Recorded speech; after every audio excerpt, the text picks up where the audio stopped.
우리 조 교수님께서 이런 표현을 썼어요. 259쪽에 현대 사회에서 시민들이 읽어야 할 고전을 꼽으라고 한다면 저는 자유론을 첫 번째 책으로 이렇게 네. 추천합니다. 이렇게 했는데 그 이유는요? 저는 이제 그 우리나라 상황과 직접 관련이 있습니다. 네.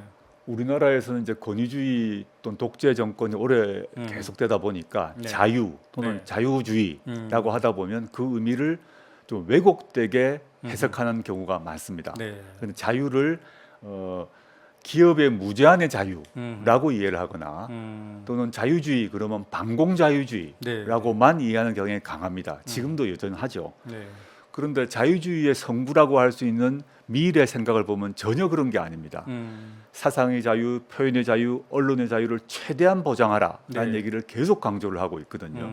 그러면 우리가 생각하는 우리가 이제 익숙해졌고 그렇게 교육받은 자유는 네. 제한된 자유만 특히 사상적으로 정치적으로는 제한된 자유만 그 얘기해왔고 무제한적으로 보장돼야 되는 것은 기업의 자유라고 이렇게 교육받아왔고 네. 그리고 강요받아 왔던 거죠. 그런데 미래의 자유주의를 읽어보면 전혀 그렇지 않다는 걸 알 수 있습니다. 네. 근데 이제 교수님이 우리 시민들이 꼭 읽어보라고 첫 번째 책이라고 했는데 요즘 자유를 가장 많이 언급한 사람 중에 한 사람이 윤석열 대통령이신데 예, 그분도 꼭 한번 읽어보면 좋겠네요. 네. 네, 네.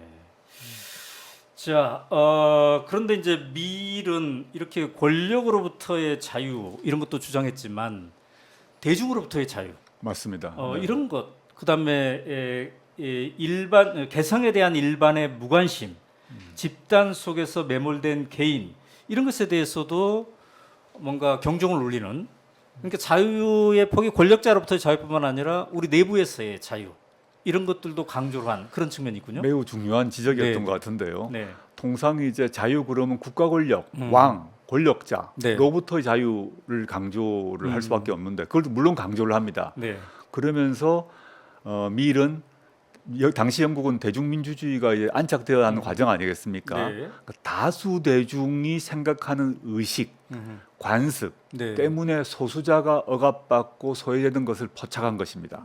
지금도 우리가 마찬가지겠죠. 네.